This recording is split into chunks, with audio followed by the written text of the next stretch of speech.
Take your next getaway to New Heights in Santa Clarita, California. Your stay for LA. Get your fill of fun and excitement at Six Flags Magic Mountain, the thrill capital. No, not for the acceleration rates that we observed. Okay.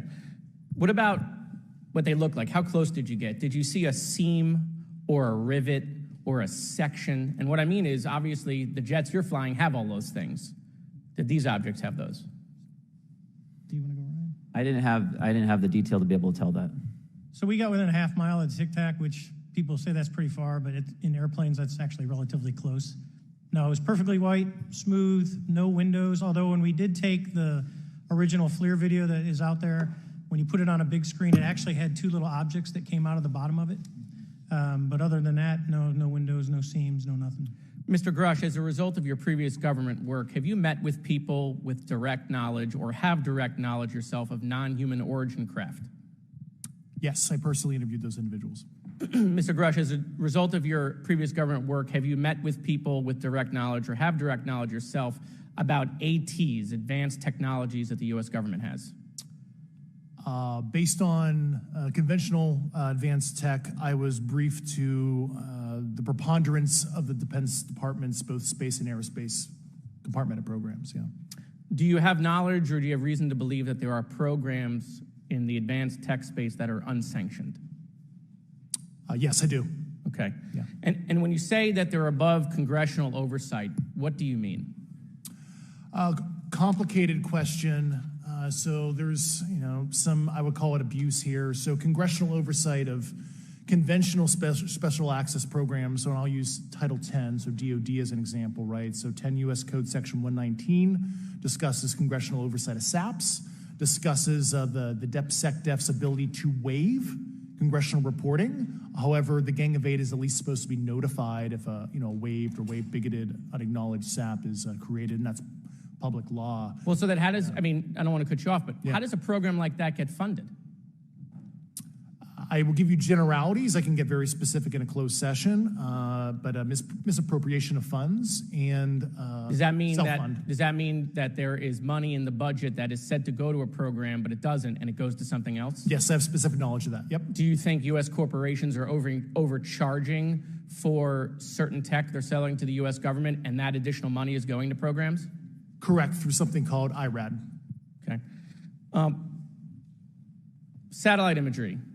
Let's talk about satellite imagery. We have satellites all over the place, some that we're aware of and many that we're not aware of, right? We're taking pictures of everything at every point and second. Mr. Grush, are you aware, do you have direct knowledge, or have you talked to people with direct knowledge that there are satellite imagery of these events? That was one of my primary tasks at NGA, since we process, exploit, and disseminate that kind of information. I've seen multiple cases, some of which, to my understanding, and of course I left NGA in April, so that's my information cutoff date. But I personally reviewed both what we call overhead collection and from other strategic and tactical platforms that I could not even explain prosaically. And I have a degree in physics, by the way, as well. And I am aware that you guys have not seen these reports, unfortunately. And I don't know why. Do you have direct knowledge, or you had spoken to people with direct knowledge that this imagery applies to crash sites, crash imagery? I can't discuss that in an open session. Okay. Do you have any information that the U.S. government is involved in a disinformation campaign to deny the existence of certain UAPs? I can't go beyond what I've already stated publicly in my News Nation interview because it touches other sensitivities. Okay. I'll yield the balance of my time back. Thank you, Mr. Chairman. Ms. Fox.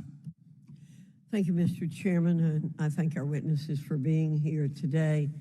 Mr. Grush, in your sworn testimony, you state that the United States government has retrieved supposedly extraterrestrial spacecraft and other UAP-related artifacts.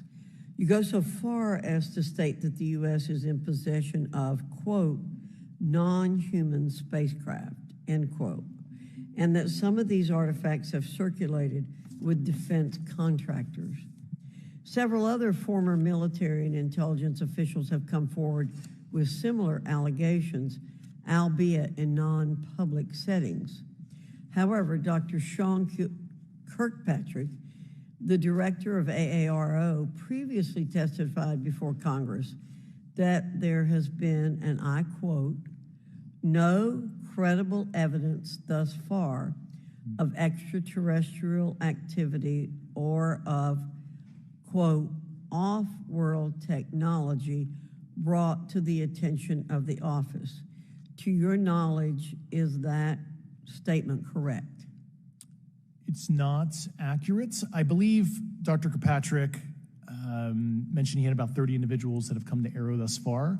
A few of those individuals have also come to Arrow that I also interviewed, Okay. and I know what they provided Dr. Kirkpatrick and their team. Okay. I was able to evaluate Okay, that information. I need to go on. Sure. But my understanding that his statement is accurate, came from a direct quote. And this contradiction is a perfect example of why we need to inject transparency into our government. And for another example, look no further than the pitiful response to the Chinese spy balloon debacle earlier this year. You may remember the mass confusion that ensued when the balloon was first spotted over Montana, 4 days after it first entered U.S. airspace over Alaska. The Biden administration's initial inability to address the object grew into a continuous series of embarrassments. After news of the balloon reached the mainstream media, we were assured that the balloon posed no threat to our security. However, after the balloon was allowed to transit the entire continental United States, fighter jets were scrambled off the coast of South Carolina to shoot it down. This flip-flopping and obfuscation caused needless confusion, fear, and panic across the country.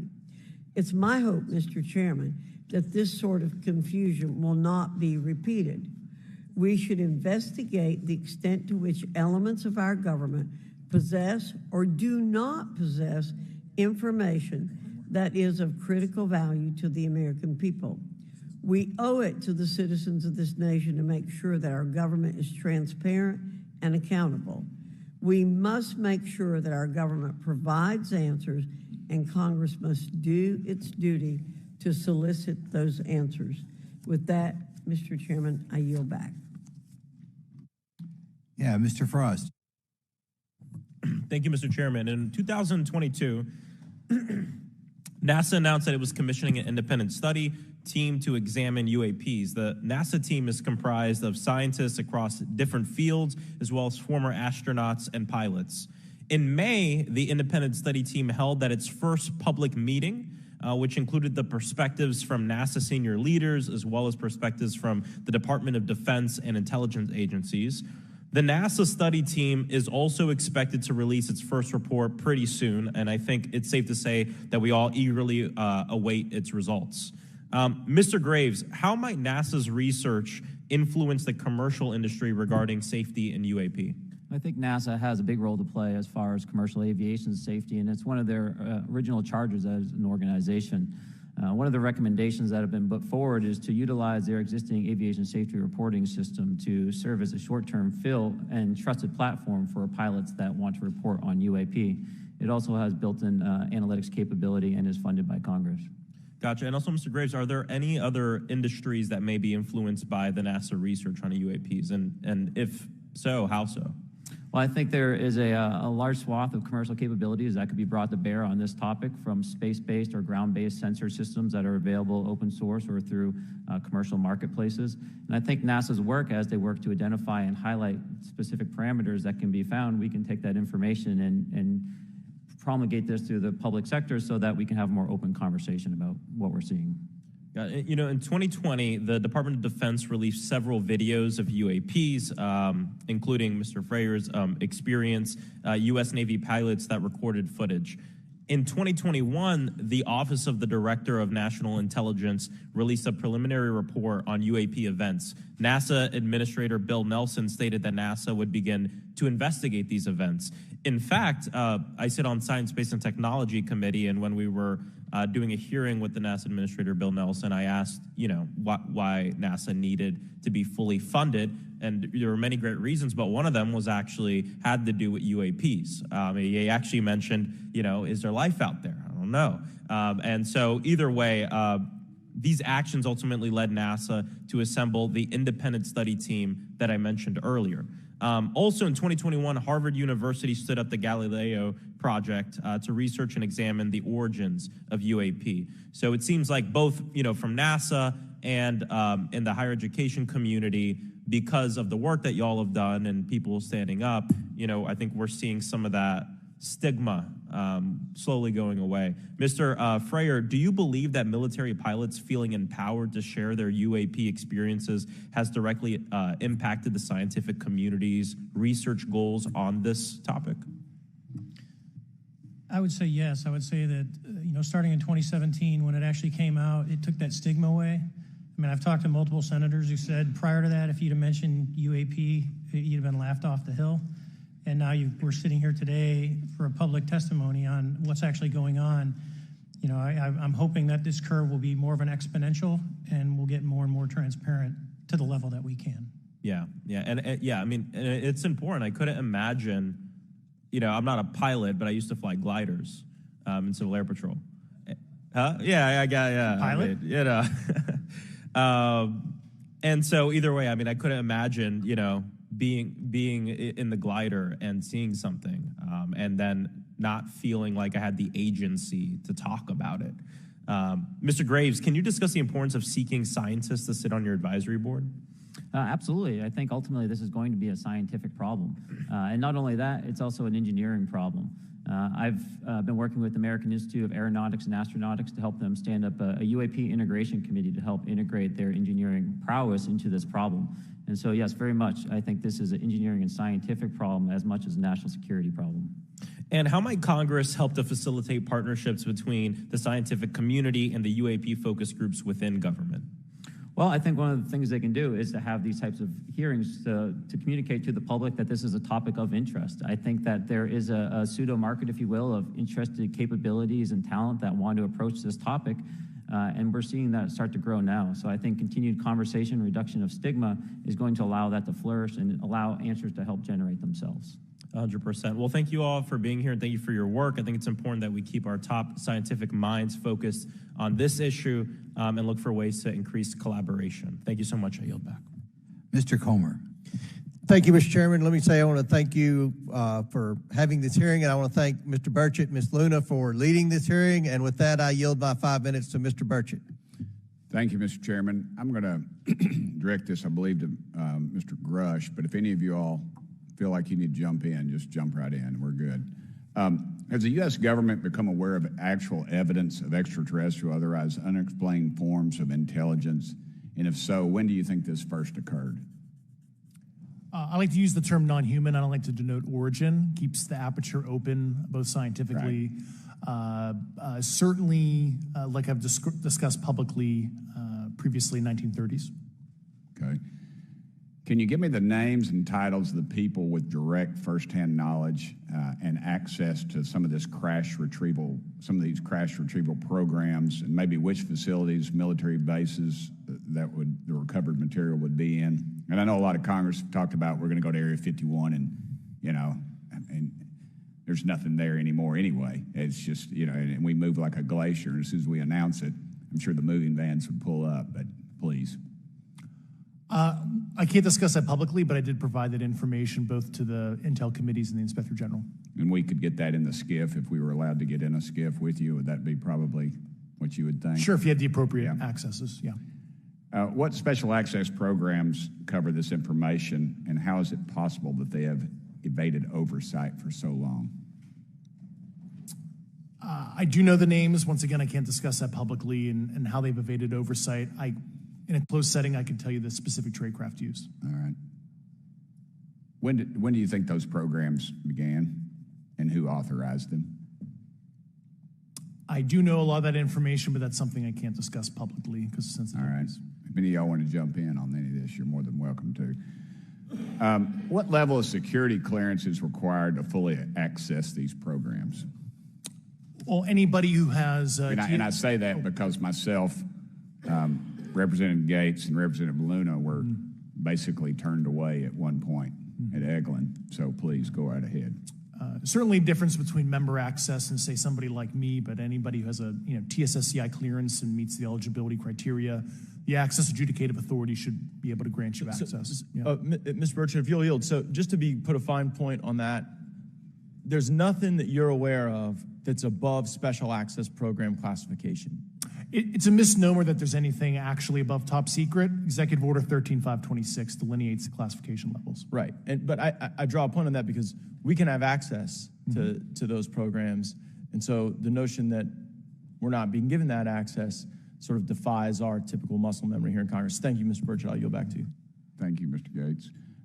Along those lines, Title 10, you may not know this or not, but Title 10 and Title 50 authorization, they seem to say they're inefficient.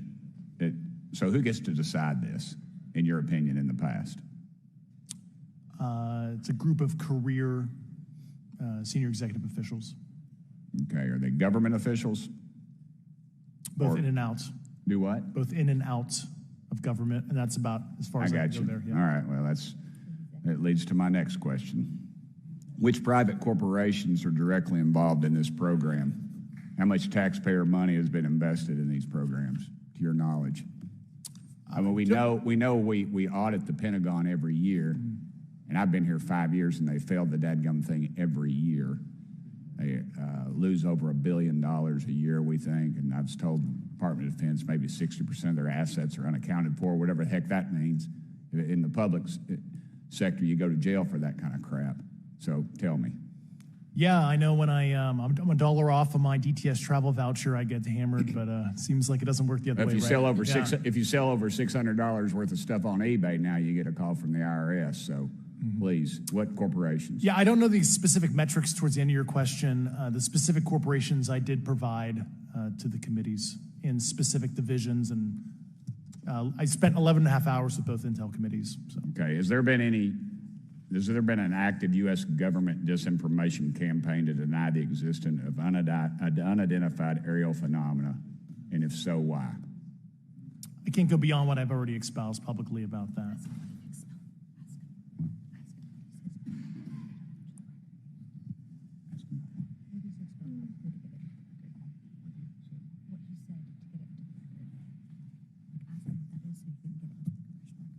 Okay, I've been told to ask you what that is and how to get it in the record.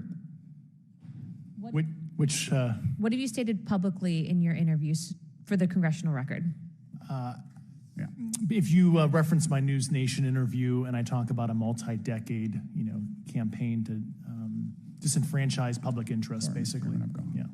Thank you. I apologize, Mr. Chairman. I yield back negative 21 seconds. Thank you. Ms. Ocasio-Cortez. Thank you, Mr. Chairman, and thank you to our witnesses for coming here today. I do concur with the ranking member as well as several other members here on this committee that this is a committee for whistleblowers and for the protection of whistleblowers as well. So we understand what you're putting on the table here and what you're putting on the line here, and we thank you for that. Mr. Grush, you sat on the Unidentified Anomalous Phenomenon Task Force created in the 2020 NDAA, correct? Yes. There have been some things that have been mentioned here during this hearing that I wanted to pick up on.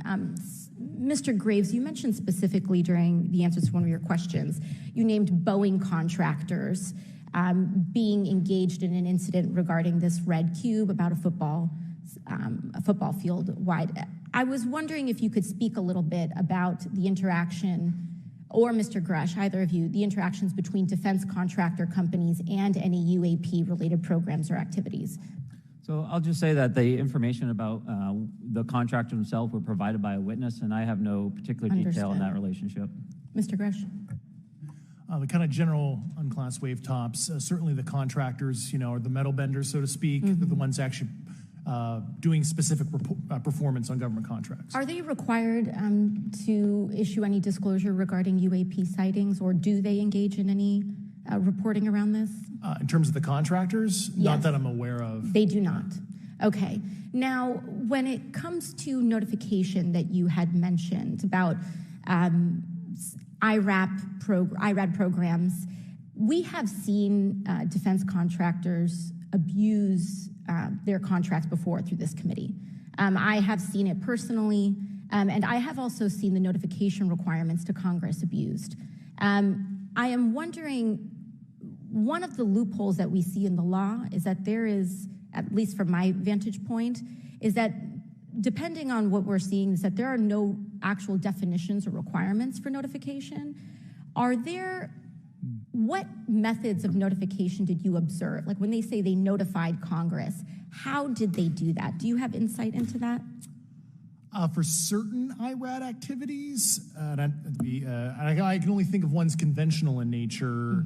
Sometimes they flow through certain, I'll just say, SAP programs that have cognizant authority over the Air Force or something, and those are congressionally reported compartments, but IRAD is literally internal to the contractor, so as long as it's money, either profits, private investment, et cetera, they can do whatever they want. To put a finer point on it, when there is a requirement for any agency or company to notify Congress, do they contact the chairman of a committee? Do they get them on the phone specifically? Is this through an email to hypothetically a dead email box? A lot of it comes through what they call the PPR, Periodic Program Review process, if it's a SAP or Controlled Access Program Equity, and then those go to the specific committees, whether it be the SAS, CASC, HISI. Thank you. I apologize. My time is limited. Mr. Graves, one of your main concerns is that the FAA currently does not have an official process to receive reports of UAP from pilots or others, correct?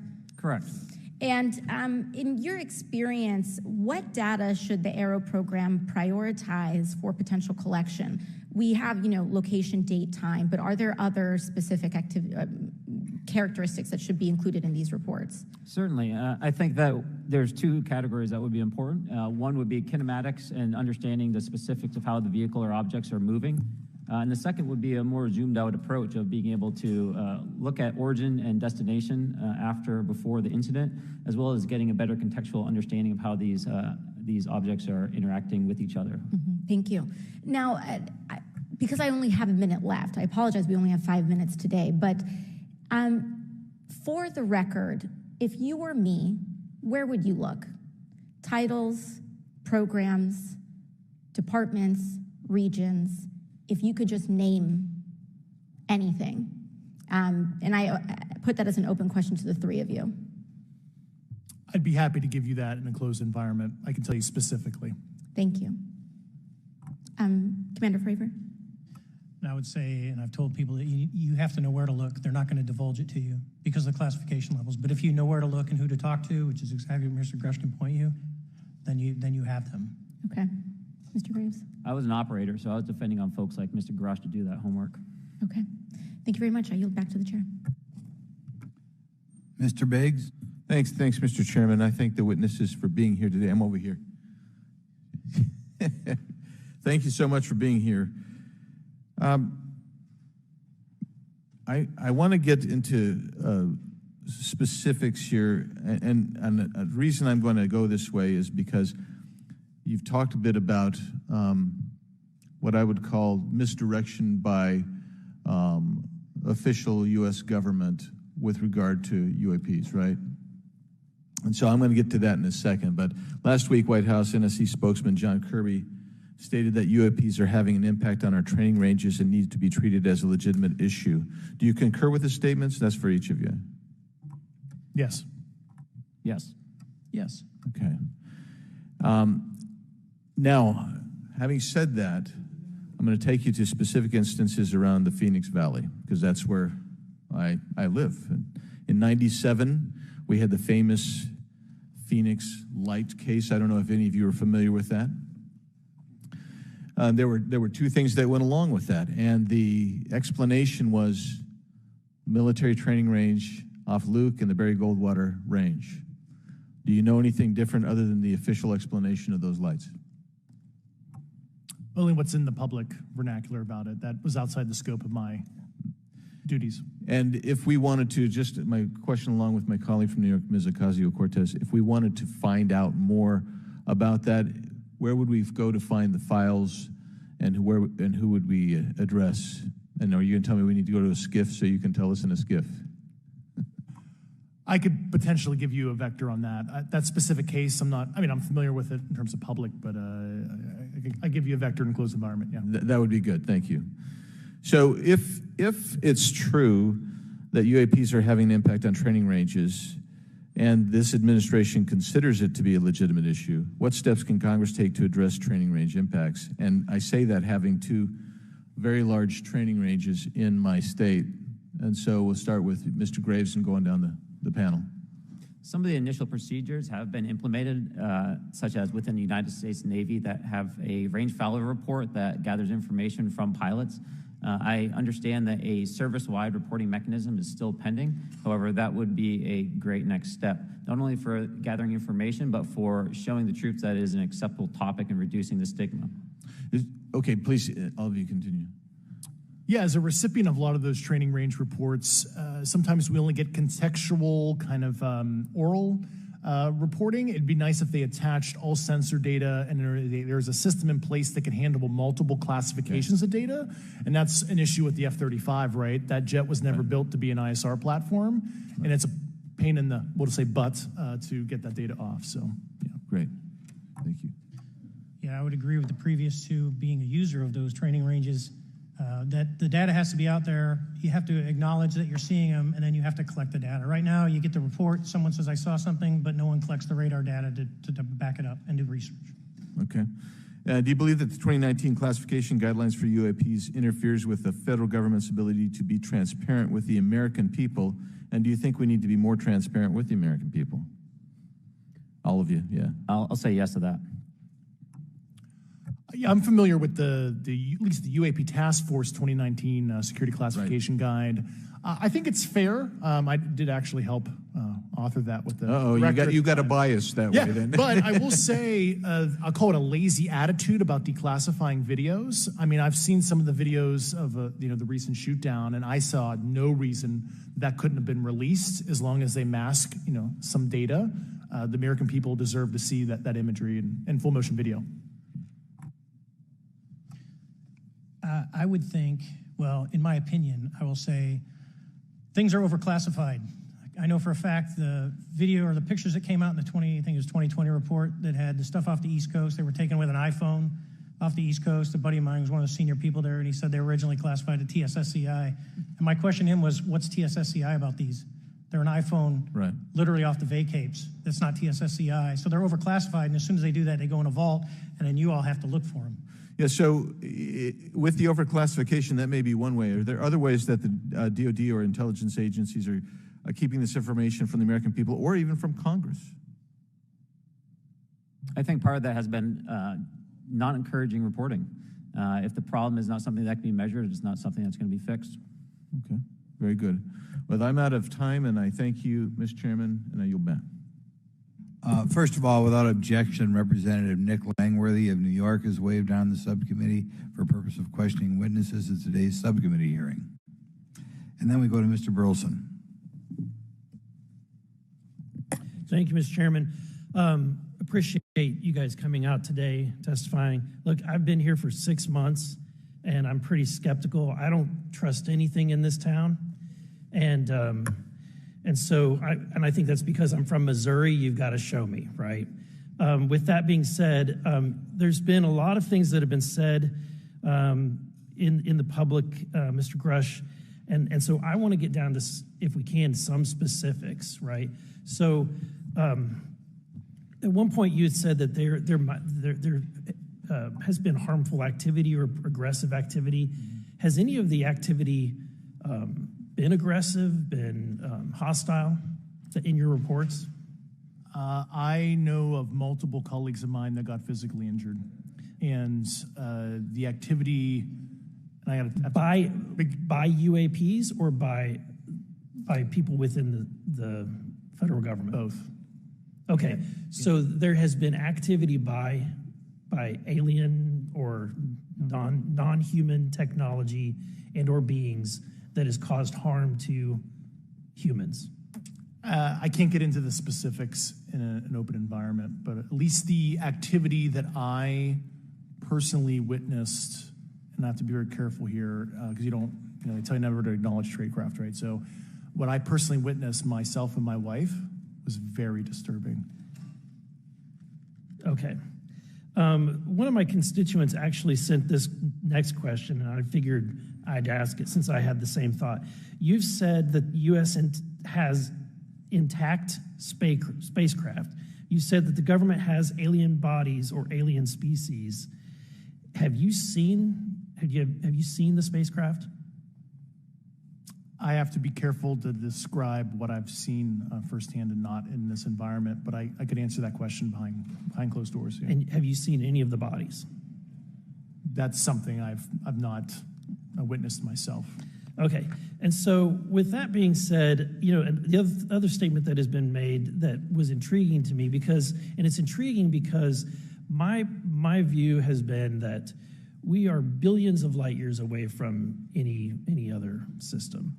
And the concept that an alien species that's technologically advanced enough to travel billions of light years gets here and somehow is incompetent enough to not survive Earth or crashes is something that I find a little bit far-fetched. And with that being said, you have mentioned that there's interdimensional potential. Could you expound on that?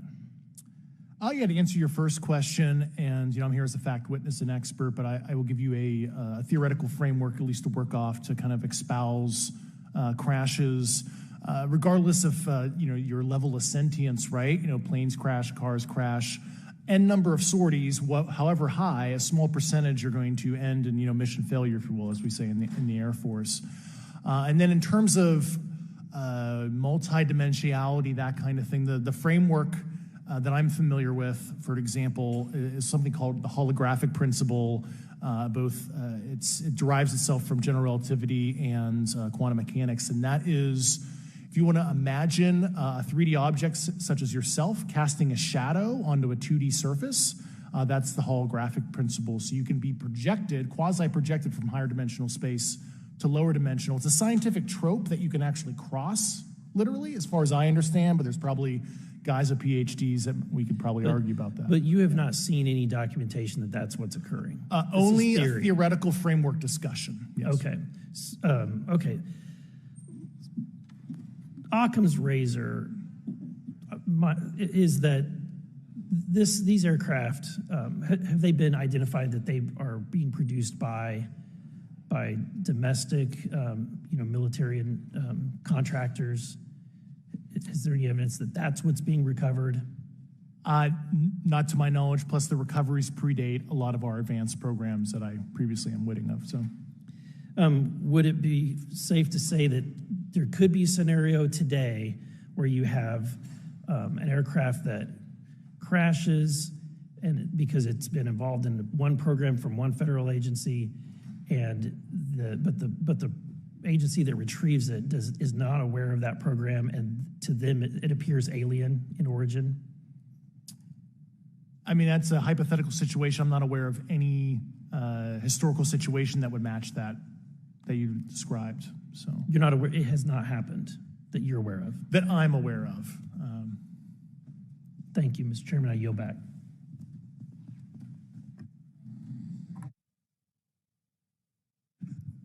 Several months ago, my office received a protected disclosure from Eglin Air Force Base indicating that there was a UAP incident that required my attention. I sought a briefing regarding that episode and brought with me Congressman Burchett and Congresswoman Luna. We asked to see any of the evidence that had been taken by flight crew in this endeavor and to observe any radar signature as well as to meet with the flight crew. We were not afforded access to all of the flight crew. And initially, we were not afforded access to images and to radar. Thereafter, we had a bit of a discussion about how authorities flow in the United States of America, and we did see the image. And we did meet with one member of the flight crew who took the image. The image was of something that I am not able to attach to any human capability, either from the United States or from any of our adversaries. And I'm somewhat informed on the matter, having served on the Armed Services Committee for 7 years, having served on the committee that oversees DARPA and advanced technologies for several years. When we spoke with the flight crew, and when he showed us the photo that he'd taken, I asked why the video wasn't engaged, why we didn't have a FLIR system that worked. Here's what he said. They were out on a test mission that day over the Gulf of Mexico, and when you're on a test mission, you're supposed to have clear airspace. Not supposed to be anything that shows up. And they saw a sequence of 4 craft in a clear diamond formation for which there is a radar sequence that I alone have observed in the United States Congress. One of the pilots goes to check out that diamond formation and sees a large floating, what I can only describe as an orb. Again, like I said, not of any human capability that I'm aware of. And when he approached, he said that his radar went down. He said that his FLIR system malfunctioned and that he had to manually take this image from one of the lenses, and it was not automated in collection as you would typically see in a test mission. So I guess I'll start with Commander Fravor. How should we think about the fact that this craft that was approached by our pilot had the capability of disarming a number of the sensor and collection systems on that craft? Well, I think this goes to that national security side, and you can go back through history of things showing up at certain areas and disabling our capabilities, which is disheartening. And for us, I mean, like I said, it completely disabled the radar on the aircraft when it tried to do it, and the only way we could see it is passively, which is how he got that image. So I think that's a concern on what are these doing, not only how do they operate, but their capabilities inside to do things like this. And how should we think about 4 craft moving in a very clear formation, equidistant from one another, in a diamond? In all of the phenomenon, perhaps, Mr. Grave, that you've analyzed, have we ever seen multiple craft in a single formation? I have one particular case, and that was during the gimbal incident. The recording on the AT FLIR system shows a single object that rotates. You hear the pilots refer to a fleet of objects that is not visible on the FLIR system, and that was something that I witnessed during the debrief as part of the radar data on the situational awareness page. I would like to add, however, Congressman, there's a small bit of anger, I would say. I would feel that those pilots are still facing that difficulty in reporting this topic, and they don't have the tools to be able to mitigate this issue. It just goes to show how serious this is and why this is such an important issue for our pilots and for our nation. It was stated explicitly to me by these test pilots that if you have a UAP experience, the best thing you can do for your career is forget it and not tell anyone. Because any type of reporting, either above the surface or below the surface, does have a perceived consequence to these people, and that is a culture we must change if we want to get to the truth. Mr. Chairman, I would observe that perhaps as we move forward from this hearing, there are some obvious next steps. Every person watching this knows that we need to meet with Mr. Grush in a secure, compartmentalized facility so that we can get fulsome answers that do not put him in jeopardy and that give us the information we need. Second, I would suggest that the radar images that were collected of this formation of craft out of Eglin Air Force Base, and specifically the actual image taken by the actual flight crew that we can actually validate, be provided to the committee, subpoenaed if necessary, so that we're able to track how to get this type of reporting and analysis done in a more fulsome way. That would be my recommendation, humbly, as a guest here of the Fine Oversight Committee. I yield back. Ms. Mace. Thank you, Mr. Chairman, and good morning to our witnesses who are testifying today. I want to thank each of you for being here to discuss a topic of grave importance to our national security. Earlier this year, a Chinese spy balloon was shot down off the coast of my home state of South Carolina. Since the Roswell incident in 1947, many Americans have wondered about the dangers of unknown objects crisscrossing our skies. Whether these are UAPs or weather phenomena, advanced technology from American allied or enemy forces, or something more out of this world. So my first question, I have several questions, and if we could just be quick on these first two, I'm going to ask each of you the same question, and then I'll get to each of you individually. The first one, when you reported your experiences with a UAP, did any of you face any repercussions with your superiors, yes or no? No. No. I've actually never seen anything personally, believe it or not. So. All right. And then do you believe there's an active disinformation campaign within our government to deny existence of UAPs? Yes or no? I don't have an answer to that. As previously stated publicly, yes. I think previously with like Project Blue Book, yes, but currently I don't speak for the United States government. Okay, thank you. I have a few questions for Mr. Graves. What percentage of UAP sightings, in your belief, go unreported by our pilots? This is an approximation based off of my personal experience speaking with a number of pilots, but I would estimate we're somewhere near 5% reporting, perhaps. So like 95% basically don't report seeing UAPs. That's just my personal estimate. In the incident off Virginia Beach, do you believe the Navy took the danger to your aircraft seriously after it was reported? Absolutely. A few questions for Mr. Favor. As an expert naval aviator, have you ever seen an object that looked and moved like the Tic Tac UAP? No. Did the Tic Tac UAP move in such a way that defied the laws of physics? The way we understand them, yes. Many dismiss UAP reports as classified weapons testing by our own government, but in your experience as a pilot, does our government typically test advanced weapon systems right next to multi-million-dollar jets without informing our pilots? No, we have test ranges for that. It took over 15 years for your encounter with the Tic Tac to be declassified. Do you feel there was a good reason to prevent lawmakers from having access to this footage? No, I just think it was ignored when it happened, and it just sat somewhere in a file. Never got reported. In a drawer. It happens a lot up here. Shocker. Mr. Grush, a couple of questions for you too, sir, this morning. What percentage of UAPs do you feel are adequately investigated by the U.S. government, of the 5% that are reported? I can only speak for my personal leadership over at NGA. I tried to look at every report that came through that I could triage. So, do you believe that officials at the highest levels of our national security apparatus have unlawfully withheld information from Congress and subverted our oversight authority? There are certain elected leaders that had more information that I'm not sure what they've shared with certain Gang of Eight members or et cetera, but certainly I would not be surprised. Okay. You've stated that the government is in possession of potentially non-human spacecraft.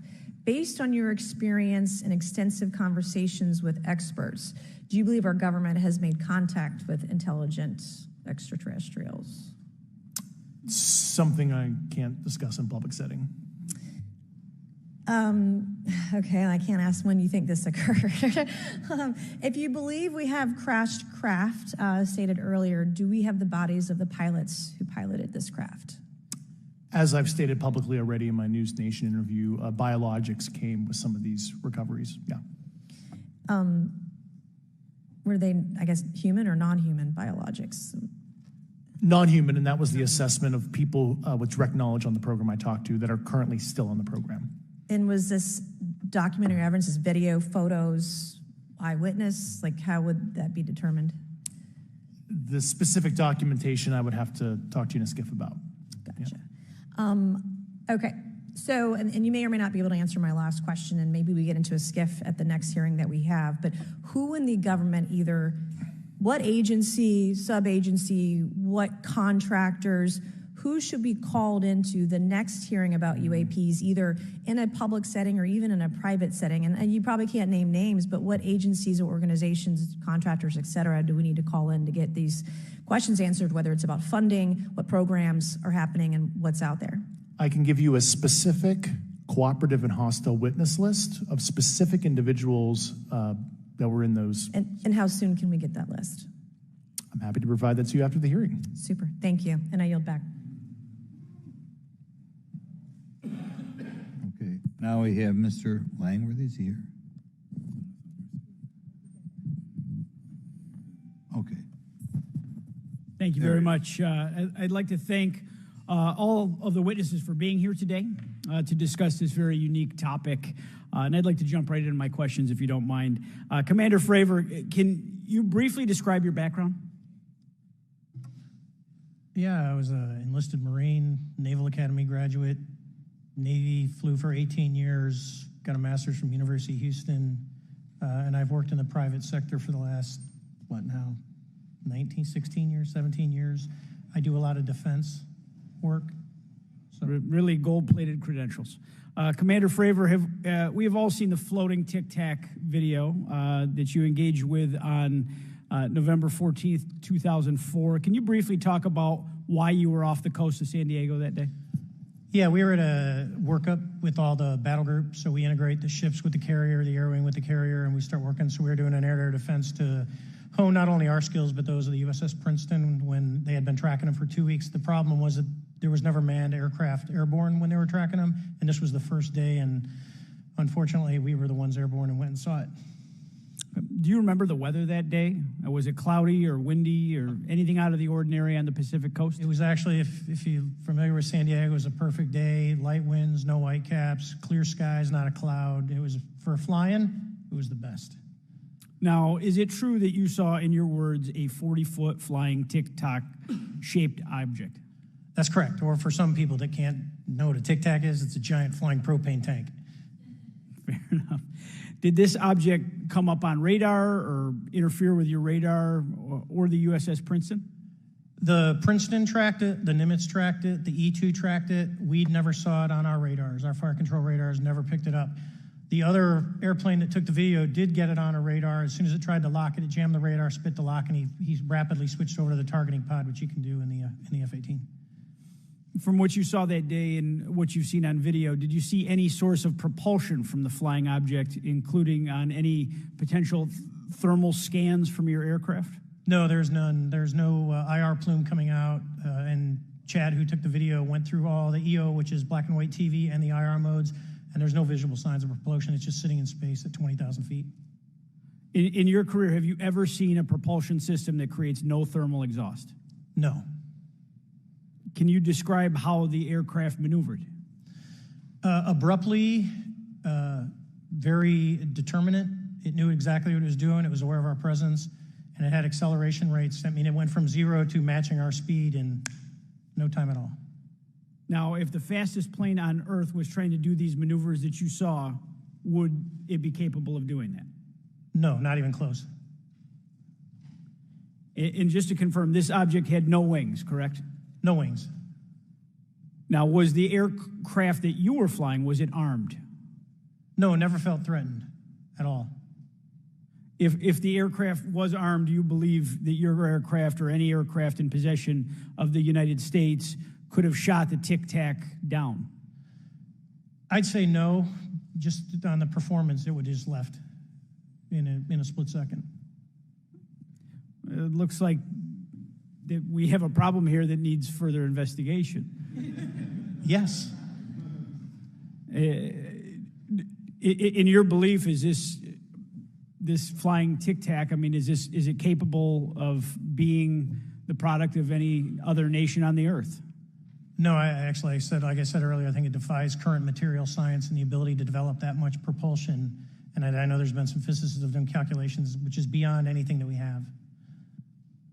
Well, either the United States has an adversary here in this world that we don't know, or we really have some serious investigations to do. I really appreciate you being here. Is there anything else about the November 14th, 2004 incident that you think is important for this committee to know that you haven't been asked here today? No, it's been said it's probably the most credible UFO sighting in history based on all the sensors that were tracking it, and then for us to get visual and to go against the naysayers that it's something on the screen or whatever. I mean, there's 4 sets of human eyeballs. We're all very credible.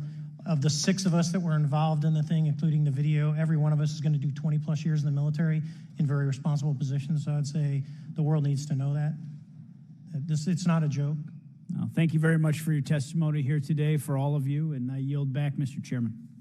Mr. Ogles. Thank you, Mr. Chairman, and thank you all for being here and the courage it took to come forward and again, the sacrifice that each of you have made. I serve on the National Security Subcommittee for the Financial Services Committee, so I really want to stay in the national security lane, if I may. So when we think about traditional adversaries and both us towards them and them towards us, we probe their capabilities. We look for weaknesses, and we collect that data, that reconnaissance for in the event we need it in the future. for each of you, yes or no question. Based off of your own experience or the data that you've been privy to, is there any indication that these UAPs could be essentially collecting reconnaissance information? Mr. Graves? Yes. Mr. Grush? Fair assessment, yeah. Mr. Fravor? Very possible. Again, in the national security vein, is it possible that these UAPs would be probing our capabilities? Yes or no, Mr. Graves? Yes. Grush? Yes. Fravor? Definitely. Is it possible that these UAPs are testing for vulnerabilities in our current systems? Yes. Yes. Possible. Do you feel, based off of your experience and the information that you've been privy to, that these UAPs provide an existential threat to the national security of the United States? Mr. Graves? Potentially. Yes, sir, potentially. Same answer, potentially. Yeah, I'd say definitely, potentially. Mr. Graves and Fravor, in the event that your encounters have become hostile, would you have had the capability to defend yourself, your crew, your aircraft? Absolutely not. Sir? No. Is based off of the information that you've been privy to, is there any indication that these UAPs are interested in our nuclear technology and capabilities? Yes. By external observation, sure, that could be a fair assessment, yeah. Yes. Is there any indication that the Department of Energy is involved in UAP data collection and housing? I don't have an answer. I can't confirm or deny that in a public setting. And could you do it in a secure setting? Yes. Mr. Fravor? No, I don't know. Mr. Chairman, I think I'm the last member to go, but there clearly is a threat to the national security of the United States of America. As members of Congress, we have a responsibility to maintain oversight and be aware of these activities so that, if appropriate, we take action. I would encourage the chairman to demand that we have any and all, but in particular Mr. Grush, talk to us in a skiff. And if that access is denied, I will personally volunteer to initiate the Holman Rule against any personnel or any program or any agency that denies access to Congress. Mr. Chairman, with that, I will yield the remainder of my time to my fellow colleague from Tennessee, Mr. Burchett. Thank you, Mr. Chairman. Thank you, Mr. Ogles, for the great questions, brother. Mr. Grush, I might have asked this before, but I want to make sure. Do you have any personal knowledge of someone who's possibly been injured working on legacy UAP reverse engineering? Yes. Okay. How were they injured? Is it something like a radioactive type situation or something we didn't understand? I've heard people talk about Havana syndrome type incidences. What was your recollection of that? I can't get into specifics, but you could imagine assessing an unknown unknown. There's a lot of potentialities you can't fully prepare for. How do you think we ought to handle UAP whistleblower complaints like yours in the future? Yeah, there was some issue with mine. So, PPD-19 process, it goes to the Intel committees, either through PPD-19 or ICD-120. There's not a good way for the Intelligence Community Inspector General to provide that to other committees. And I asked my information to be sent to the House and Senate Armed Services Committee because there are Title X equities at play, but there was no smooth process to do so. Yeah. It's a trash can. Are you aware of any individuals that are participating in reverse engineering programs for non-terrestrial craft? Personally, yes. You know any that would be willing to testify if there were protections for them? Certainly closed door and assurances that breaking their NDA, they're not going to get administratively punished for so. Yeah. I yield, Mr. Chairman. Thank you. We're going to do something a little bit out of the ordinary here. We're going to give 3 people a chance at an additional 3 minutes. So, Mr. Burchett, do you want to keep going? Why don't you come back to me, Mr. Chairman? Ms. Luna, is she on that list? Sure. Chairman, I'd like to submit for the record an article by News Nation, and it follows Mr. Grush's full interview for the record. Without objection. Thank you. Mr. Grush, why is it that you refer to the phenomenon as non-human intelligence? Why deviate from the basis of extraterrestrial life? I think the phenomenon is very complex, and I like to leave an open mind analytically to specific origin. When you say specific origin, are you referring, can you elaborate on that for those that might not? If it's a traditional extraterrestrial origin or something else that we don't quite understand from either a biological or astrophysics perspective, I just like to keep an open mind on what it could be, Okay, and referring to your News Nation interview, you had referenced specific treaties between governments. Article 3 of the Nuclear Arms Treaty with Russia identifies UAPs. It specifically mentions them. To your knowledge, are there safety measures in place with foreign governments or other superpowers to avoid an escalatory situation in the event that a UAP malevolent event occurs? You're referring to actual public treaty in the UN Register. It's funny you mentioned that. Yeah, the Agreement on Measures to Reduce the Risk of Outbreak of Nuclear War signed in 1971. Unclassified treaty publicly available. And if you cite the George Washington University National Security Archives, you will find the declassified in 2013 specific provisions in the specific red line flash message traffic with the specific codes pursuant to Article 3 and Article, also Situation 2, which is in the previously classified NSA archive. What I would recommend, and I tried to get access, but I got a wall of silence at the White House, was those specific incidents when those message traffic was used. I think some scholarship on that would open the door to a further investigation using those publicly available information. Thank you. And then my last question with 51 seconds remaining. You mentioned white-collar crimes potentially being taking place in regards to a cover-up. Can you please elaborate? I have concerns based on the interviews I conducted under my official duties of potential violations of the Federal Acquisition Regulations, the FAR. Thank you very much, Chairman. I yield the remainder of my time. Okay, we'll go to Mr. Raskin for 3 minutes. Thanks, Mr. Chair, and I thank the witnesses for their endurance and service today. Mr. Fravor, you've described your episode in detail now, and you call it the most credible UFO sighting in history. But I wonder, was this the first time that you encountered a UFO or a UAP in 2004? Yes. And what was your general attitude or perspective on the UFO discussion before that happened? I never felt that we were alone with all the planets out there, but I wasn't a UFO person. I wasn't watching History Channel and MUFON and all that. And have you had experiences or encounters since that happened? No. And so have you formed any general conclusions about what you think you experienced then? Yes. I think what we experienced was, like I said, well beyond the material science and the capabilities that we had at the time, that we have currently, or that we're going to have in the next 10 to 20 years.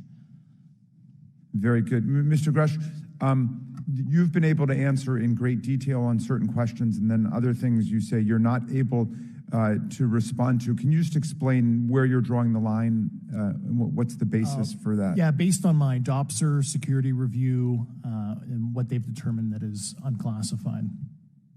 I see. So you're answering any questions that just call upon your knowledge of unclassified questions, but anything that relates to classified matters you're not commenting on in this context.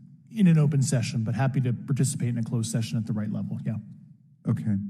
And Mr. Graves, you've said that there are dozens of fellow pilots, military pilots. Are there also commercial pilots who've encountered the same kind of sightings that you described before? They are similar. Commercial pilots have less range and less sensors to be able to reach out and look for objects over wide swaths of airspace. And so pilots are seeing them, commercial pilots are seeing them, and they're typically closer, and the range of what they're seeing is pretty large. What is the most vivid, concrete sighting with the naked eye of the objects that you described before, the cube-like objects?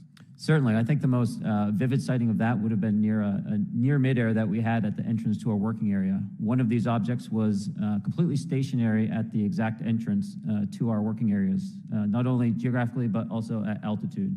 So it was right where all the jets are going, essentially, on the eastern seaboard. The two aircraft flew within about 50 feet of the object, and that was a very close visual sighting. And you were in one of the aircraft? I was not. I was there when the pilot landed. He canceled the mission after, and I was there. He was in the ready room with all his gear on, with his mouth open, and I asked him what the problem was, and he said he almost hit one of those darn things. He said he was 50 feet away from it? Yes, sir. And his description of the object was consistent with the description you gave us before? A dark gray or a black cube inside of a clear sphere. Inside of a clear sphere? Yes. And with no self-evident propulsion system? No wings, no IR energy coming off of the vehicle, nothing tethering it to the ground. And that was primarily what we were experiencing out there. I'm over time. Thank you very much for your service, and I yield back to Mr. Chairman. Very good. Mr. Burchett? Thank you, Mr. Chairman. This is for all three of y'all, starting with Mr. Graves. Why did you come forward on this issue? I came forward because I felt that my colleagues did not have a way to mitigate the safety threat, and I wanted to help them. I was trained as an aviation safety officer by the Navy, and it just felt right. I felt like I had to help the folks that were still flying and dealing with this. Mr. Grush? Purely a sense of duty. My first sworn oath when I was a cadet 18 years ago, and I still uphold that even out of the uniform. Commander? I was pestered by a friend, and I asked why, and he said, "You're the one person that they can't discredit, and you'll add credibility to the New York Times article." And so after about 6 times, I said, okay. Yeah. This town isn't made, unfortunately, by people like y'all. We thank y'all. And I do want to also thank the people in the audience and the people that are watching this that can't be, people all over the world that have kept this issue alive. You've endured criticism and derogatory remarks, and we're trying to get to the bottom of it. And so God bless y'all. Thank y'all so much. We really appreciate you guys and gals.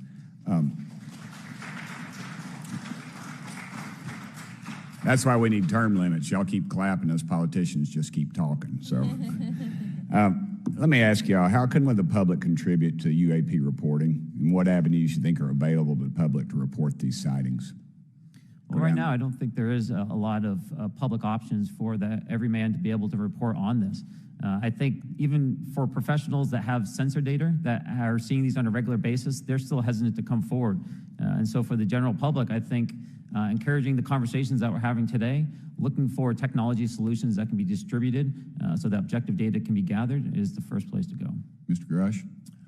I'll just touch on the whistleblower side of it. I do encourage, current and former military, intelligence community, and industry contractors to come forward in a legal way, either through the IC or DoD or whatever the cognizant IGs are, to lead, join me in this discussion. Commander, and I guess I should say this for the record. My daddy was United States Marine Corps, 1st Marine Division. So, hoorah! Yes, sir. He was old school. Him and Chesty Puller on Peleliu. So, thank you, wow. brother. Wow. Yes, sir. I'm not anything like my daddy. He was incredible. I'm very mediocre, to say the least. But go ahead. You seem to be doing fine. Yeah. For me, I was an accident investigator, so the biggest thing that you learn, and I think that witnesses need to do is, one, don't try and make the fish bigger than it was. Stick to the facts, write it down, and don't speculate what you think it is because it will sway your decision. Just write the facts down. We can get all the facts together, and we can start to investigate and get a real honest story instead of it was this big. Thank you all, and I want to thank everybody. We made history today. Mr. Chairman, I yield. Thank you much, Mr. Garcia. Thank you. I know now we're going to be making some closing remarks, and so I just wanted to say a few things. First, to our witnesses, I want to thank all of you for being here with us today. I know that it takes a lot of courage. You're telling really important information to this committee, and I just want to thank you also for all three of you, your service to our country. I also want to just note that today's hearing was both important but also serious. And I want to thank our subcommittee chairman, Mr. Grothman, I think, for running a very fair and substantive hearing. I do want to thank the committee staff on both sides for the amount of work that it took to put this hearing in place, and certainly to all the members that have been involved in this issue prior to the hearing.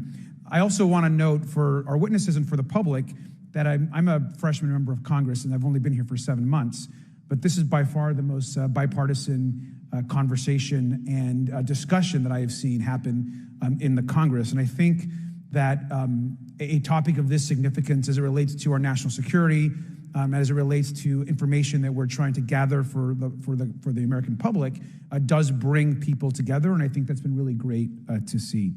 I think it's also important to note for the public, today in our hearing, we had on our side also both our full ranking member, which is Mr. Raskin, and our vice ranking member, which is Ms. Ocasio-Cortez, both here at our hearing. I think it shows the importance and seriousness that our side of the aisle is taking to this important hearing, but also to the broader issue as it relates to working with our Republican counterparts on this committee. I want to additionally add that I think it's really important that we have and continue these discussions and these hearings. Clearly, there's a lot of information that we don't know, but it's also very clear that we have to continue our investigation and accountability on asking the right questions and ensuring that they're part of the public record. One thing that was important today is some folks might wonder, why are we asking questions that might already be out there or that have been asked before? It's important that they're asked and put into the public record as it relates to this committee. And so I want to thank you for, answering some questions multiple times. I know not just in maybe meetings you had with some members, but also here in the public. Let me also just add an additional note that it's important also that our friends in the media and those that are not just reporting on this hearing, but that have reported on this topic and that may in the future, the media has an important role in this process. And it's very important that the media engages, does independent investigation, and reports on not just what happened today, but what they see independently as what is happening around UAPs in the broader community. That is also an important public benefit that we have in trying to get the information and the facts as it relates to this. Let me also just say finally that as a teacher and an educator and a longtime teacher and researcher, that I also really believe in following facts, in doing your homework, and in making sure that you follow science as we try to get as most information as possible. And so I want to thank you all for agreeing to do that today. Transparency is a cornerstone of government. We live in a vast galaxy, a lot of unanswered questions, and thank you all for being here today. Mr. Chairman. Thank you. I'd like to one more time thank Mr. Burchett and Ms. Luna for bringing this to our attention. It's a topic that has interested me since I was in school. It was a very illuminating hearing. Obviously, I think several of us are going to look forward to getting some answers in a more confidential setting. I assume some legislation will come out of this. Sure. I apologize, Mr. Chairman. I need to compliment the folks in my office that did a lot of the work on this. Rachel and Noah sitting behind me here. They're very quiet and humble, but without them, this thing would not have come off like it did. So I apologize. Thank you. I think we're going to want to look into what we can do to make more of this information public. I think there's certainly a time period after which it should always be made public, and people have been concerned about these issues, like I said, since I was in high school. But in any event, I'd like to thank everybody who was here, sticking through the entire hearing. Without objection, the members will have 5 legislative days to submit materials and to submit additional written questions for the witnesses, which will be forwarded to the witnesses for their response. If there's no further business, without objection, the subcommittee stands adjourned. I'll try to get out of here in about 4, and then we'll give it to some of my friends over here. Good morning and welcome to the most exciting subcommittee in Congress this week, the Subcommittee on National Security, the Border, and Foreign Affairs, for discussion of unidentified anomalous phenomenon. I'd like to thank the brave military pilots and personnel such as the witnesses on the panel today, for sharing their stories on how they've engaged UAPs, which has brought attention to this matter. Curiosity and speculation from all walks of life have generated interest in studying what UAPs are and what threats they may pose. I will say that when I was younger in school, I read a book, a 1966 book called Flying Saucers, Serious Business, and for a while, when I was a little bit younger, I thought it was the most important issue out there.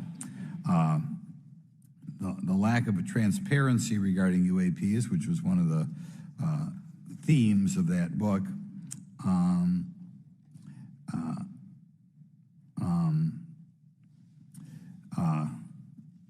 in any event, it's led to interest in studying what UAPs are and what threats they pose.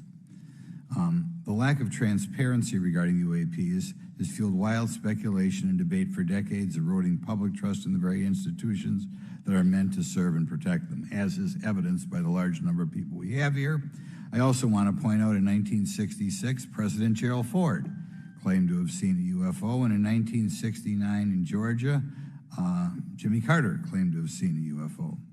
So this has led Congress to establish entities to examine UAPs.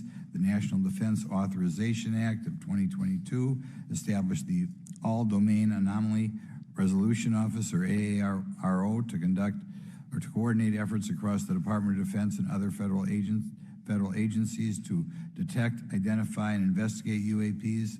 However, AARO's budget remains classified, prohibiting meaningful oversight from Congress. In addition to AARO's efforts, NASA is leading an independent study on UAPs that will identify how UAP data is gathered from both civilian and government entities that can be analyzed to shed light on the topic. However, despite these offices being established, there lies a pressing demand for government transparency and accountability that cannot be overlooked, and that's been a problem that's been around for 50 years. The Biden administration handling of the Chinese spy balloon that violated U.S. airspace is one example how the government is not prepared for these. The Biden administration's description of events has shown that the government continues not to be forthright. Between the Chinese balloon being shot down and 2 UAPs subsequently shot down following the event earlier this year, the U.S. government spent $1.5 million in taxpayer dollars on missiles, yet we have seen little clarity from the Biden administration. We must demand transparency from the Department of Defense, our intelligence community, and our defense industry on the UAP work. We're going to ask some questions about that today. Congress recognizes the subject of UAPs is multifaceted and requires a careful, data-driven approach. Today, we'll see clarity from these witnesses' testimonies, or we'll seek clarity as to what can be done to improve reporting for military and civilians and remain committed to objective inquiry. Congress should work to ensure that knowledge is not driven by fear. Today, we are not just debating the existence of UAPs, we are deliberating on the principles that define our republic, which is a commitment to transparency and accountability. I look forward to hearing from our witnesses today about ways we can improve government efficiency and openness when it comes to UAPs. I thank each of you for your presence here today and for your dedication to safeguarding the interests of the American people. I look forward to your testimony. Now I'm going to turn it over for 2.5 or 3 minutes to Representative Burchett from Tennessee.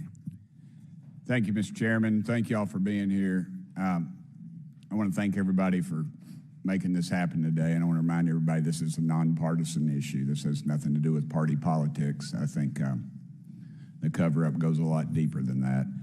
I also want to thank my colleagues, Representative Anna Paulina Luna, sitting beside me here, Jared Moskowitz, my friend across the aisle, has an incredible mind, and I'm anxious to hear his questions, my buddy Eric Burleson, and it's not in my notes here, but Matt Gates. If it hadn't been for Matt Gates, myself, him, and Luna would still be down at Eglin Air Force Base trying to get some answers. He's got an incredible legal mind. Also, I know I saw it in the crowd there, George Knapp, my buddy Jeremy Corbell.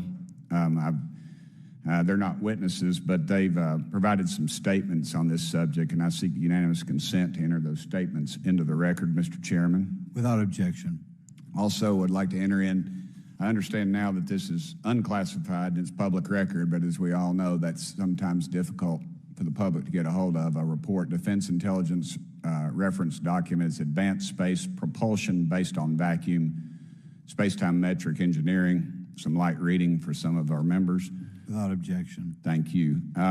Mr. Knapp wrote, since 1969, the position our military has been that UFOs pose no threat to national security and are not worthy of further study. I'd say that's the biggest understatement of the decade. He also goes on to talk about the dismissive attitude. It's at odds with what was revealed in documents, reports, and internal memos. And Mr. Cabral says, as he writes these words, the UFO is emerging as a major topic of global importance. I can state that as a fact. Out there, I met a fellow who came in here all the way from Denmark to be here for this meeting. So this is huge. This is worldwide. I think we suspect what's going on, but I'd also like to thank the members of Congress who have supported our efforts to make this hearing happen. Some have even confided to me that they've had UFO sightings of their own. Those members, of course, some of them wish to remain anonymous, and I'll keep it that way. But also, finally, I'd like to thank these three brave witnesses here. They took an oath.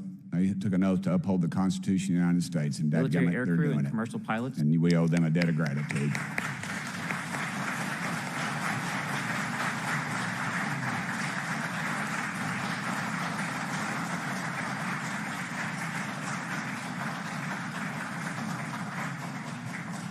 Y'all quit clapping. You're cutting in on my time. Just kidding. These folks, they've got nothing to gain from this, and I think you're going to find out that they've endured quite a few slings and arrows. We need to remember them in our prayers and their families. And I'm thankful to them for their honest testimonies. They have done interviews and appeared in documentaries like Accidental Truth to get their stories out there, and now they are all here to testify under oath for Congress. It's been so difficult to get here today. I've said, in the Baptist church, we'd say that the devil's in our way.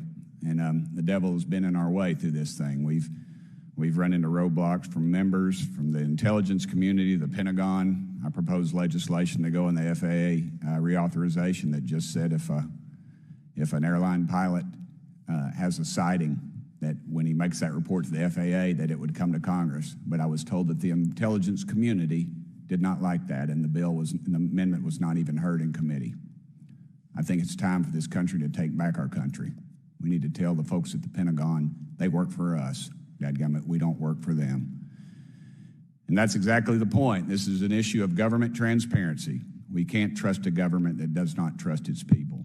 We're not bringing little green men or flying saucers into the hearing. Sorry to disappoint about half y'all. We're just going to get to the facts. We're going to uncover the cover-up, and I hope this is just the beginning of many more hearings and more people coming forward about this. And I yield back the remainder of my time. I think, is it to Representative Luna, Mr. Chairman, or is that? Yeah, we'll call Ms. Luna for her statement.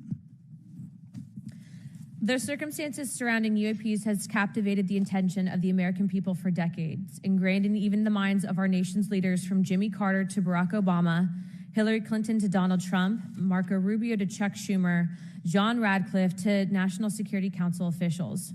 Yet from Roswell, New Mexico to the coast of Jacksonville, Florida, the sightings of UAPs have rarely been explained by the people who have firsthand accounts of these situations.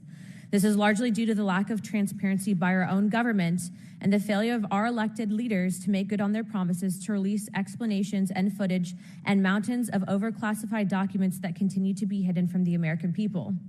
This isn't just how I feel. In fact, the American people largely believe that the government has actively covered up the truth about UAPs.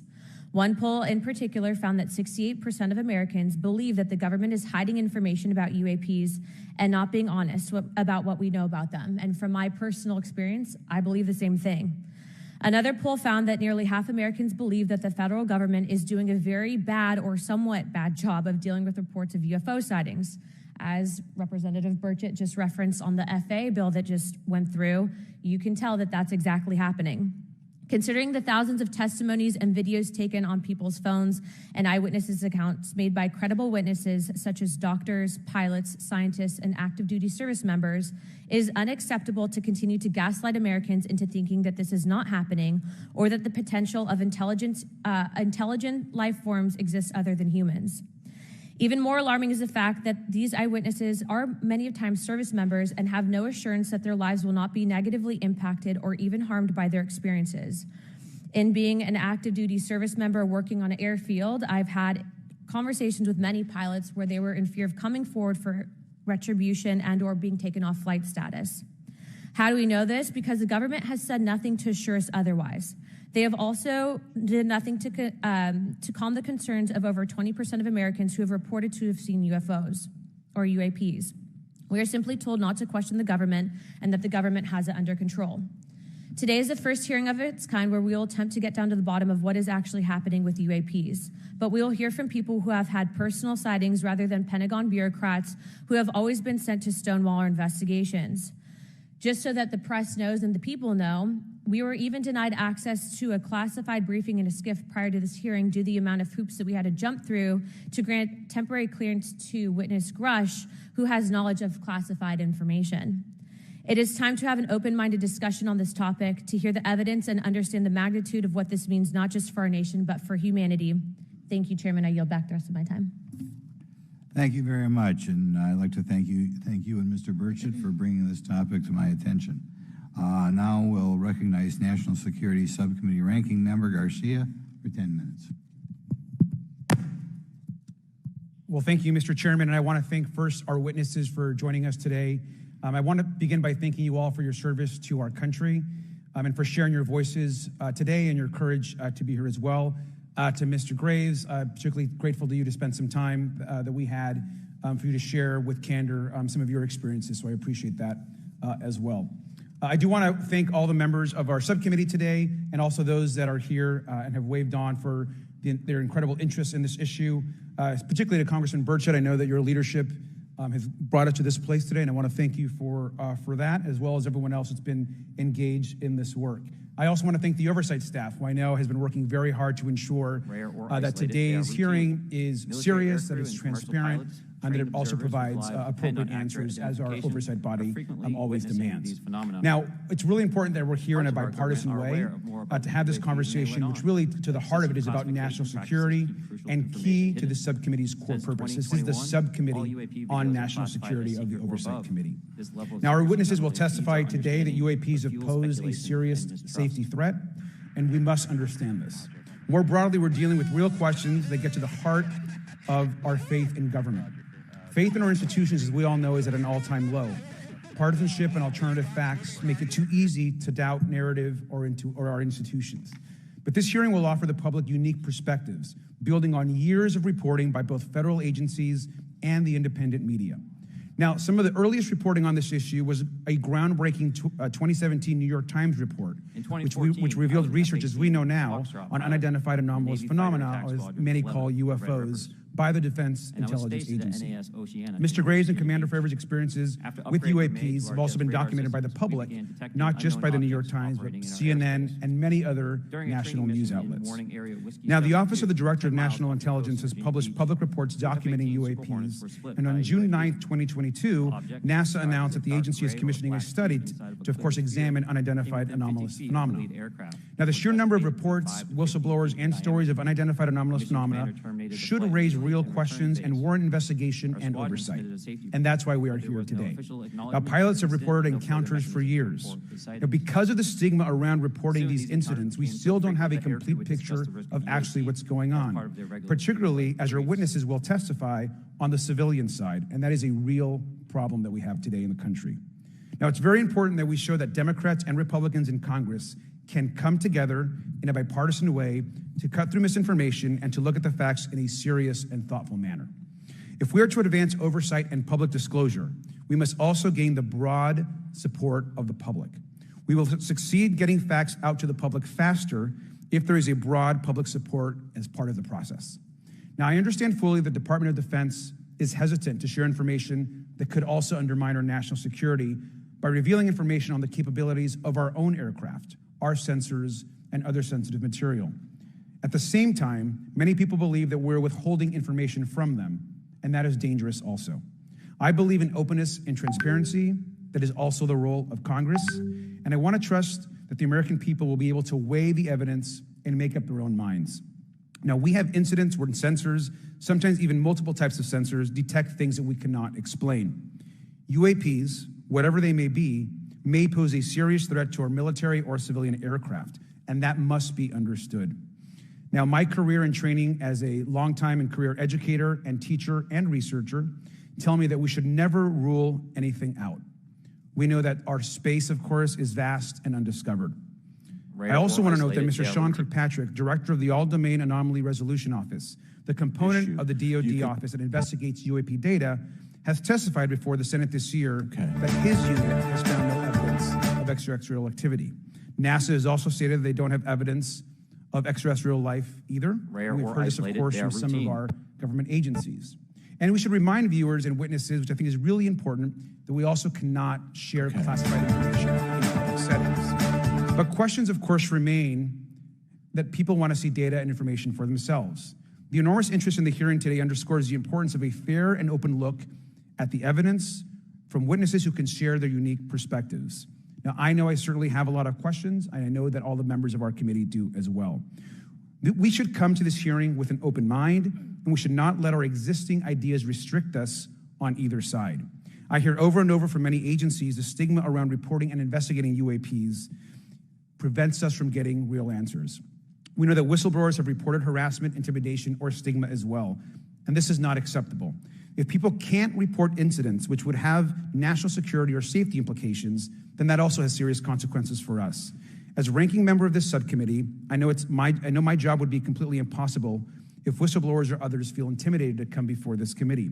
We can't be afraid of asking questions, and we can't be afraid of the truth. I'm proud to say that this hearing builds upon bipartisan work by members of the House and Senate dating many years back, which has sought to increase awareness within the Department of Defense and to mandate more of Congress of UAPs. We know the Senate is taking up an amendment to their defense authorization bill, which will create a commission with broad declassification authority, and we should all agree that that is an important step. Members of both parties and senior officials in multiple administrations have taken an interest in this issue, and we're proud to carry and build that confidence in the American people. This hearing will also not be the end of this discussion, but a new chapter and start to years and years of work that many folks, both in the public and within government, have been working on. We should encourage more reporting, not less, on UAPs. The more we understand, the safer we will be. We will hear testimony from witnesses today with a long record of service to the American people and with subject matter expertise. Our witnesses have a unique opportunity to share their perspective, insights, and their experiences with the American people. And I encourage all of my colleagues to engage with these difficult questions with an open mind and to follow the facts on behalf of our country. I also just want to say more broadly that we should look at this hearing and believe that everything is on the table as it relates to UAPs. I think an open mind is absolutely the best. I want to yield the 2.5 minutes, the remainder of my time, to the representative from Florida, Representative Moskowitz, for an opening statement. He also has been very much engaged in this issue, and I want to thank him for his leadership. Congressman. Thank you, Ranking Member Garcia. Thank you, Mr. Chairman. I want to thank Tim Burchett and Anna Paulina Luna for their leadership in pushing this hearing forward. I want to thank, obviously, the committee staff and their staff working on this on a bipartisan basis because many Americans are deeply interested in this issue, and it shouldn't take the potential of non-human origin to bring us together. Additionally, I want to thank the witnesses for coming forward to share your perspectives, your thoughts, and the sightings of UAPs.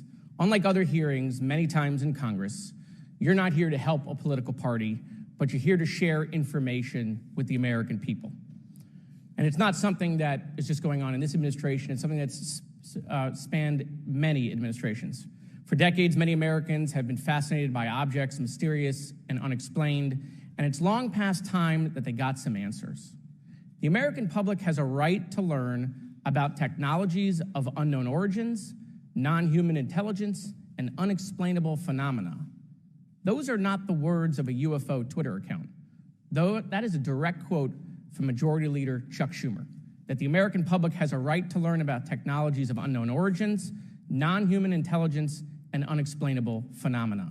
In an interview with Fox News, recent former Director of National Intelligence John Radcliffe confirmed the U.S. government is aware a lot more sightings of UAPs, and that they have not made that information public. I quote, "There are a lot more sightings that have not been made public," Radcliffe said to Fox News. For me, this hearing is about transparency. We unfortunately live in a time in which many people distrust government and our institutions, and overclassification of information away from the American public or even Congress contributes to today's politics. The American people have regular questions. What are UAPs? How come the media doesn't report more on them? Are they foreign adversaries? Are they U.S. technology? Are they something else? They ask themselves, how come when a Russian jet shoots flares at one of our drones, we have perfect pictures and videos to show the American people and the world, but when it comes to UAPs, nothing? Of course, we must always protect our national security to maintain our superiority, like when stealth helicopters were only rumored to exist, but were used in the Osama bin Laden raid in 2011. But we can't allow that to be used as a shield to keep the American people completely in the dark from basic truths. The American people deserve to hear more about special access programs. Congress has a right to know if there's any unsanctioned weapons development.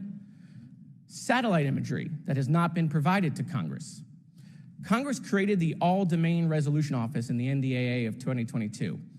In its initial analysis, there are 171 uncharacterized UAP reports, and this is the words from the report, that appear to have demonstrated unusual flight characteristics or performance capabilities.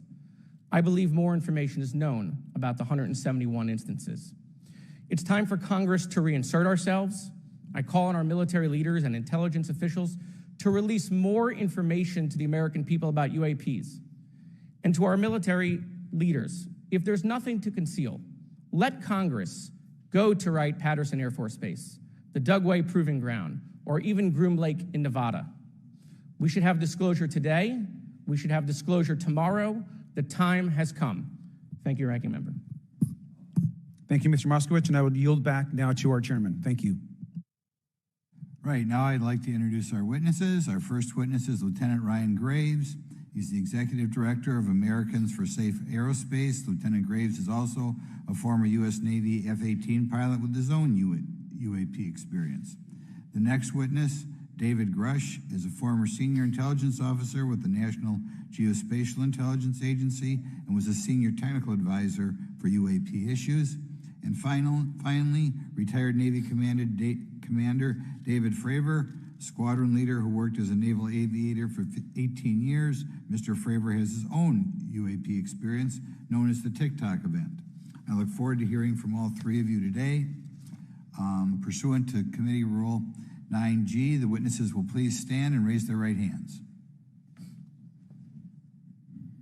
Do you solemnly swear or affirm that the testimony you are about to give is the truth, the whole truth, and nothing but the truth, so help you God? Let the record show that all the witnesses answered in the affirmative. You may be seated. We appreciate you all being here today and look forward to your testimony. I'll remind the witnesses that we have read your written statements and they will appear in full in the hearing record. Please try to limit your oral statements to 5 minutes.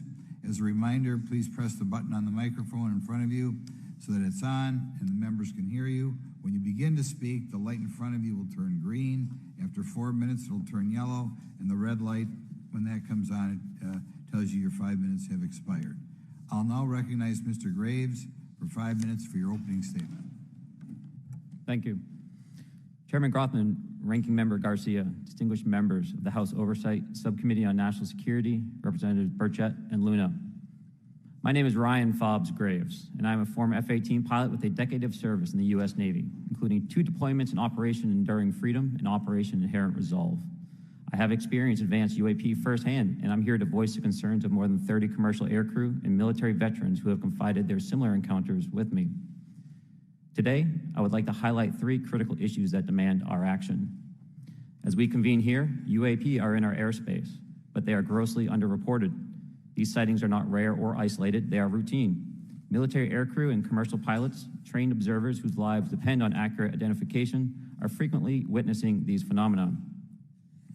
The stigma attached to UAP is real and powerful and challenges national security. It silences commercial pilots who fear professional repercussions, discourages witnesses, and is only compounded by recent government claims questioning the credibility of eyewitness testimony. Parts of our government are aware of more about UAP than they let on, but excessive classification practices keep crucial information hidden. Since 2021, all UAP videos are classified as secret or above. This level of secrecy not only impedes our understanding, but fuels speculation and mistrust. In 2014, I was an F-18 Foxtrot pilot in the Navy Fighter Attack Squadron 11, the Red Rippers, and I was stationed at NAS Oceana in Virginia Beach. After upgrades were made to our jet's radar systems, we began detecting unknown objects operating in our airspace. At first, we assumed they were radar errors, but soon we began to correlate the radar tracks with multiple onboard sensors, including infrared systems, eventually through visual ID. During a training mission in Warning Area Whiskey 72, 10 miles off the coast of Virginia Beach, two F-18 Super Hornets were split by a UAP. The object, described as a dark gray or a black cube inside of a clear sphere, came within 50 feet of the lead aircraft and was estimated to be 5 to 15 feet in diameter. The mission commander terminated the flight immediately and returned to base. Our squadron submitted a safety report, but there was no official acknowledgement of the incident and no further mechanism to report the sightings. Soon, these encounters became so frequent that aircrew would discuss the risk of UAP as part of their regular pre-flight briefs. Recognizing the need for action and answers, I founded Americans for Safe Aerospace. The organization has since become a haven for UAP witnesses who were previously unspoken due to the absence of a safe intake process. More than 30 witnesses have come forward, and almost 5,000 Americans have joined us in the fight for transparency at safeaerospace.org. The majority of witnesses are commercial pilots at major airlines.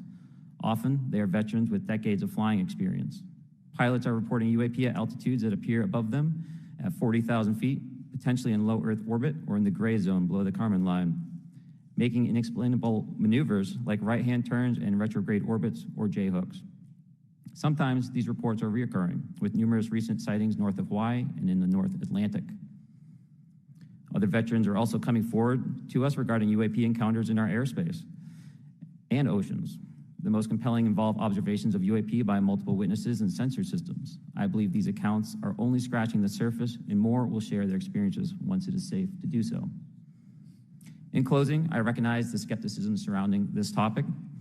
If everyone could see the sensor and video data I witnessed, our national conversation would change.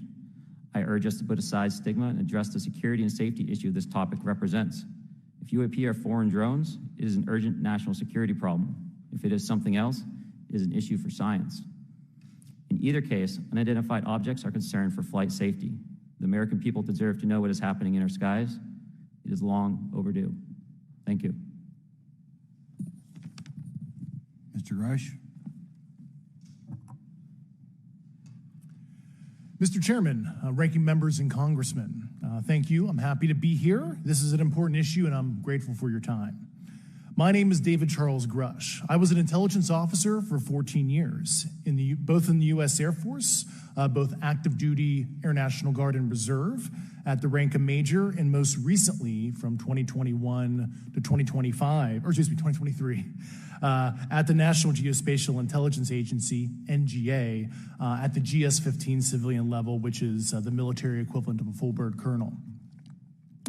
I was my agency's co-lead in unidentified anomalous phenomena and transmedium object analysis, as well as reporting to the UAP task force, UAPTF, and eventually, once it was established, the All-Domain Anomaly Resolution Office, AARO.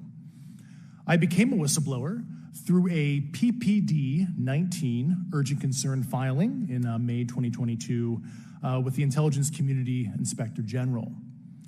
Following concerning reports from multiple esteemed and credentialed current and former military and intelligence community individuals that the U.S. government is operating with secrecy above congressional oversight with regards to UAPs.